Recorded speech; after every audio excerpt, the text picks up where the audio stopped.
Hello guys, welcome back. मैं हूं संजीव पांडे और आप देख रहे हैं एड्यूहैब। तो आज हम स्ट्रैटेजी की बात नहीं करेंगे, आज एग्जीक्यूशन की बात करेंगे। जी हाँ, there is a difference between strategy and execution. अब ज्यादातर जो देखते हो वीडियोस में क्या होता है कि भाई last 2 month strategy, 3 month strategy, ये बेस्ट टाइम टेबल समथिंग, ठीक है। बट उसमें दिक्कत क्या आती है, हर बच्चा उसके अंदर फिट होता है क्या, हर बच्चा उसको अपने टाइम के हिसाब से एडजस्ट कर पाता है क्या, वो दिक्कतें आती हैं। तो आज का जो वीडियो है ये इसलिए यूनिक होगा क्योंकि यहां पर हम एग्जीक्यूशन की बात करेंगे, ठीक है। और ये लॉजिकल होगा, ठीक है, ये ग्राउंड लेवल पे बात होगी। आप जिस पोजीशन पे हो, जो पढ़ के मतलब लाइक अभी भी ऐसा होगा कि बैकलॉग्स हैं, ढंग से पढ़ के नहीं हुआ, समझ नहीं आ रहा, कंफ्यूजन्स है, ठीक है। तो उस सब चीजों को हम यहाँ पर कवर करेंगे। आपको मैं ना एक कर्व बनाया हुआ है, ठीक है, और इसके बारे में मैं आपको बताऊंगा, मतलब प्रॉपरली टाइम डेट के हिसाब से मैं इसको बताऊंगा कि भाई रिवीजन और बैकलॉग और नए टॉपिक्स को, बैकलॉग यानी कि जो चीज आपकी अभी तक पेंडिंग है, जो हो जानी चाहिए थी, ठीक है, जो नए टॉपिक्स पढ़ने हैं और जो रिवीजन करना है, इन सब चीजों को बैलेंस कैसे करना है सर, ठीक है। देखो एक बात तो याद रखो, बहुत ही सिंपल सी बात है कि अगर तुम चाहते हो कि तुम्हारा 95 प्लस आए तो बहुत ही सिंपल सी कैलकुलेशन कि तुमको मेहनत भी उसके अकॉर्डिंग करनी होगी। मतलब ऐसा तो हो नहीं सकता ना कि तुम मेहनत नहीं कर रहे और वो चीज आ जाएगी। करना तो पड़ेगा, पढ़ना तो पड़ेगा, मतलब इट इज डायरेक्टली प्रोपोर्शनल। अपने आप दिमाग में तो आ नहीं जाएगा। तो you have to give time to for everything. Like revision के लिए भी टाइम देना है हमको, ठीक है, और अब जो टॉपिक्स बचे हुए हैं उसके लिए भी देना है, राइट। और जो अभी हम पढ़ रहे हैं, मतलब काफी जगहों पे मतलब है क्या है, अभी तक सिलेबस आगे का पढ़ के भी नहीं हुआ, तो वो वाला पिछला वाला सब कुछ कवर करना है, ठीक है। तो कैसे वो होगा उसकी बात करेंगे। And let us come to one more point. वो मैं ग्राफ के ऊपर आऊं उससे पहले, ठीक है, एक आपको बात करते हैं कि भाई साइंटिफिकली कैसे आप जो है ना उस पॉइंट को अचीव कर सकते हो। मान लो कि आपको यहां पर जाना है, सपोज ये मैं स्टेप दिखा देता हूं, यहां पर हमको पहुंचना है, ठीक है। और इसके पहले कि जो पड़ाव है,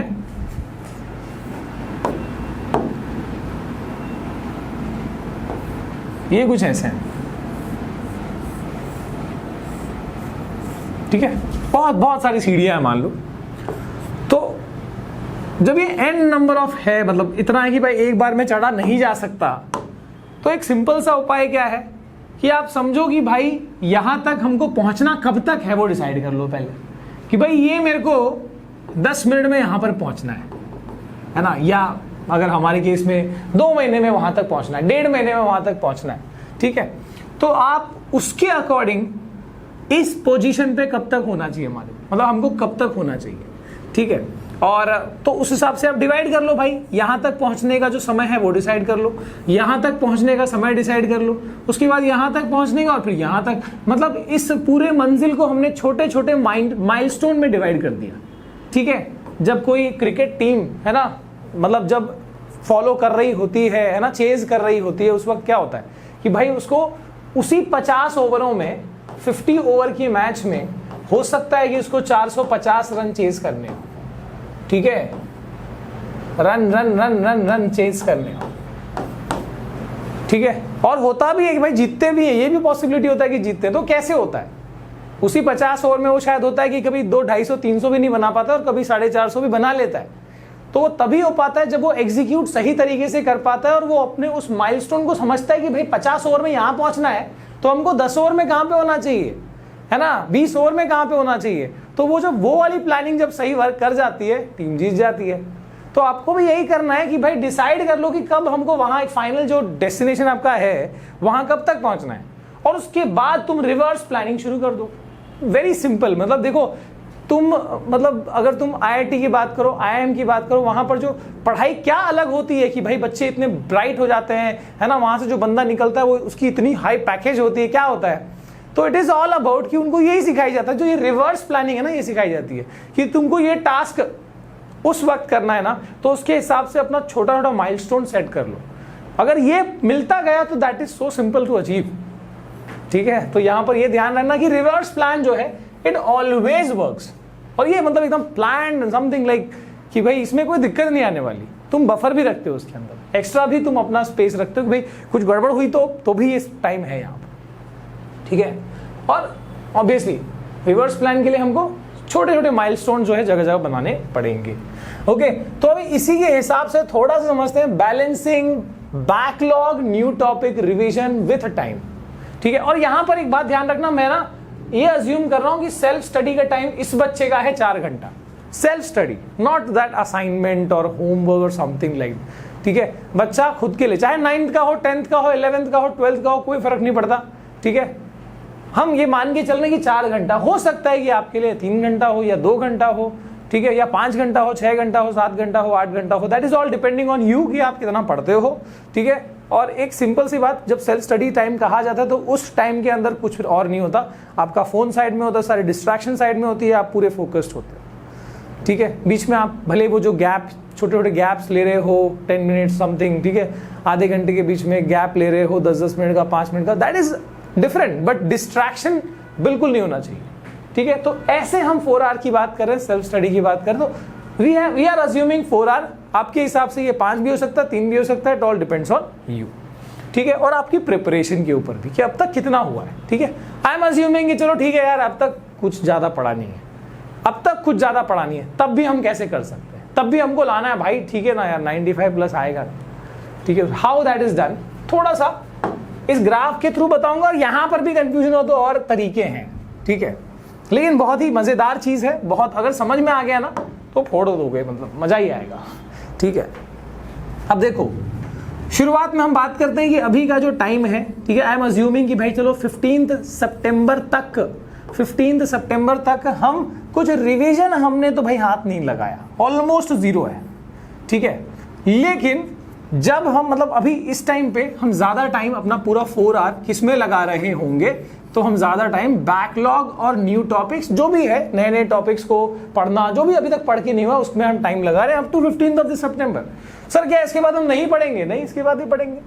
इसके बाद देखो क्या होता जाएगा, धीरे धीरे तुम्हारा जो टाइम है, जो 4 घंटे का, देखो ये 4 आवर का टाइम है, तो जो 4 आवर का टाइम है इसमें से कुछ स्पैन जो है ये आपका बढ़ता जाएगा, किसका? रिवीजन का बढ़ता जाएगा। ओके, और ये वाला जो 4 घंटे का यहाँ का टाइम है ना, न्यू टॉपिक का, वो कम होते जाएगा। यानी मान लो कि अगर इस पॉइंट पे आप अगर 3 घंटा 45 मिनट, फॉर एग्जांपल 3 घंटा 45 मिनट आप अपनी नए टॉपिक्स और बैकलॉग पे ले रहे हो, तो बाकी 15 मिनट आप क्या कर रहे हो? आप रिवीजन कर रहे हो। फॉर एग्जांपल आप अगर 3.5 घंटे क्या कर रहे हो, 3.5 घंटे आप अगर ये वाला टॉपिक्स, न्यू टॉपिक्स कर रहे हो, तो आधे घंटे आप क्या कर रहे हो? रिवीजन कर रहे हो।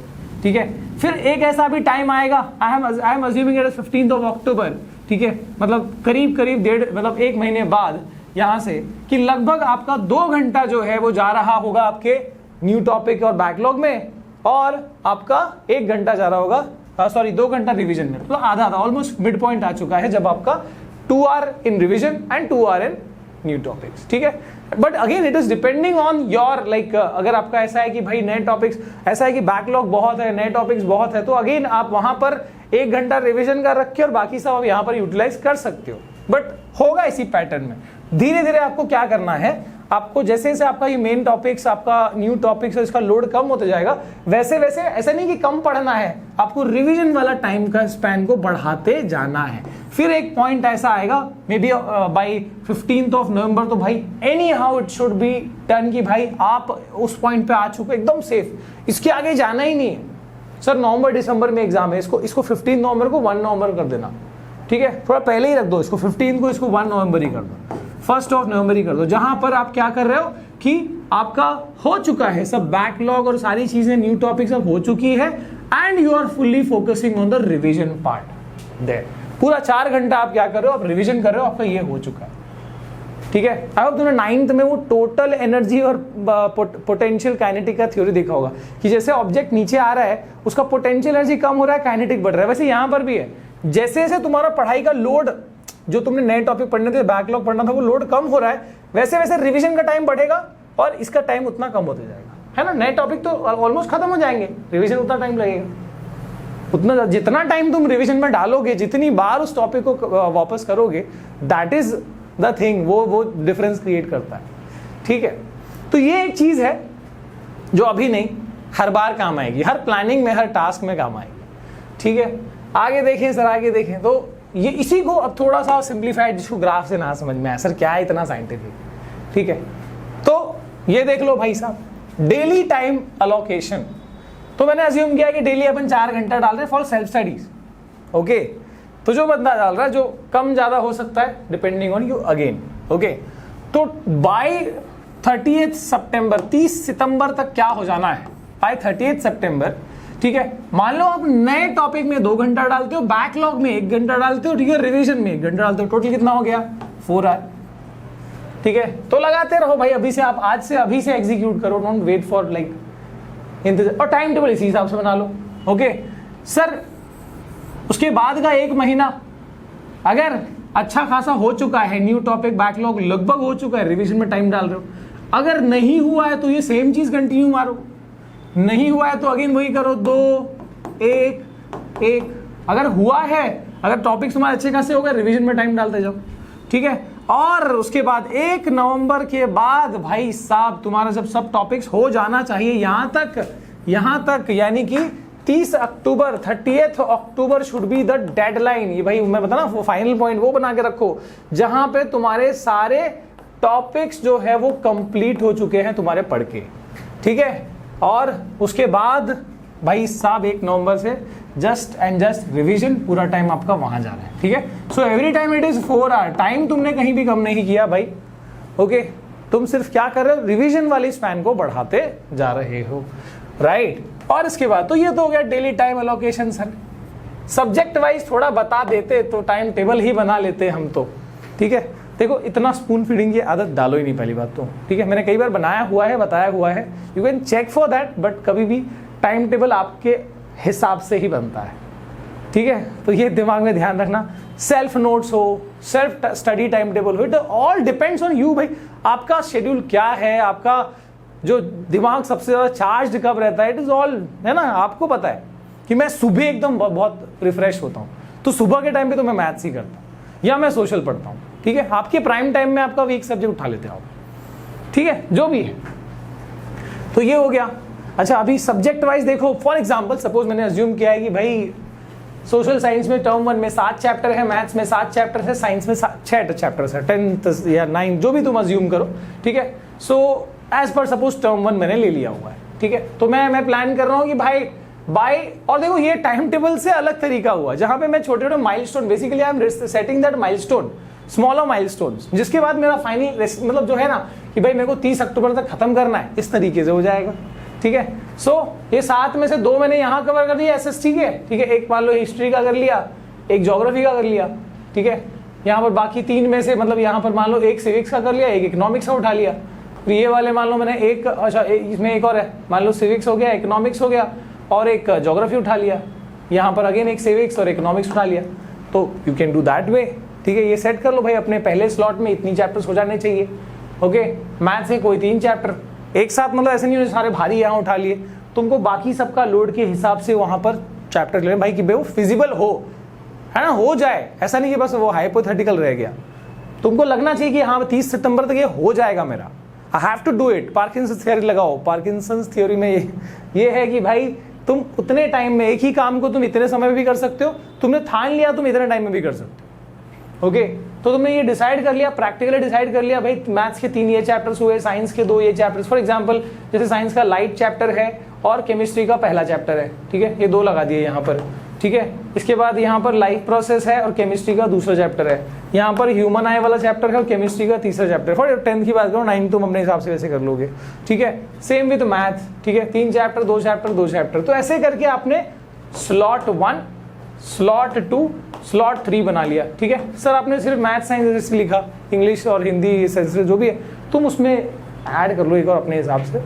करना तो है वो भी, ठीक है। तो ये आपने सब्जेक्ट के हिसाब से अपने माइलस्टोन सेट कर लिए। बस आपको क्या करना है, बड़े से अच्छे से चार्ट में बना के इसको लगा दो, और उतनी बड़ी दूर की दृष्टि मत डालो, सिर्फ आप छोटे छोटे ब्लॉक्स में आपने डिवाइड कर दिया है, अपने उस डेट में वो हो जाना चाहिए, बस वो ख्याल रखना है। एक एक माइलस्टोन आपने पूरा कर लिया, हो जाता है। वर्ल्ड कप जब खेलने कोई टीम जाती है ना, तो फाइनल मैच को नहीं सोचती है दिन भर, शुरू से फाइनल मैच नहीं सोच रही है, वो हमेशा अगला मैच सोच रही होती है ना। तो ये जो स्मॉलर माइलस्टोन्स है ना, यही आपको वहां तक पहुंचाते हैं। तो आई होप कि तुमको ये बातें थोड़ी सी समझ आई and it will create some difference in your studies और आपके स्टडी पैटर्न के अंदर, ठीक है। जो चाहिए, जो लॉजिकल थिंकिंग चाहिए, वो मैं कोशिश कर रहा हूँ आप तक डिलीवर करूँ, ठीक है। And one more thing, important part is कि भाई कितना भी तुम बोलो भाई ऑब्जेक्टिव आ रहा है, एमसीक्यू आ रहा है, केस बेस्ड आ रहा है, कॉम्पिटेंसी बेस्ड आ रहा है, ठीक है ना, डू विद एनसीईआरटी, ठीक है। एनसीईआरटी का एक एक लाइन को अच्छे से पढ़ना गाइस, ठीक है।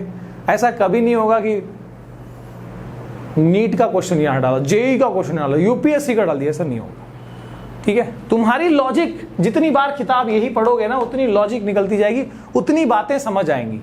और ऑब्वियसली जब सैंपल पेपर्स आया है, क्या है, तुम एक बार दो बार वो क्वेश्चन को पढ़ो, समझ में आ जाएगा क्या है भाई, घुमा के दिया है, हमेशा ऐसे घुमा के दिया हुआ है आसान, ठीक है। कुछ मतलब सिर्फ ईमानदारी से आपको एनसीईआरटी करना है, एक्टिविटी बेस्ड, जो भी एक्टिविटी बेस्ड क्वेश्चन है वो करने हैं, ठीक है। लैब मैनुअल से भी, जैसे साइंस की बात करें तो आया हुआ है, सवाल देखोगे तो उसमें से अगर वो पढ़ते हो तो बहुत लॉजिक खुल जाती है, ओके। इसके अलावा तुमको एमसीक्यू अगर करना है, एमसीक्यू अगर या केस बेस्ड या फिर असर्शन रीजन, तो उसके लिए अपनी एडियो बुक है जो डिस्क्रिप्शन में आपको मिल जाएगी, ठीक है। आप जाके चेक कर सकते हैं, कई बच्चों ने लिया हुआ है, ठीक है। Price is quite affordable, but ये ध्यान रखें कि भाई इस चीज को बिल्कुल मिस ना करें, ये सबसे परम किताब होनी चाहिए, ठीक है। सो इसी के साथ आज का सेशन क्लोज करते हैं और उम्मीद करते हैं कि भाई मजा आया होगा एंड ये चीज डिफरेंस क्रिएट करेगी। Thank you for watching guys, see you again next time.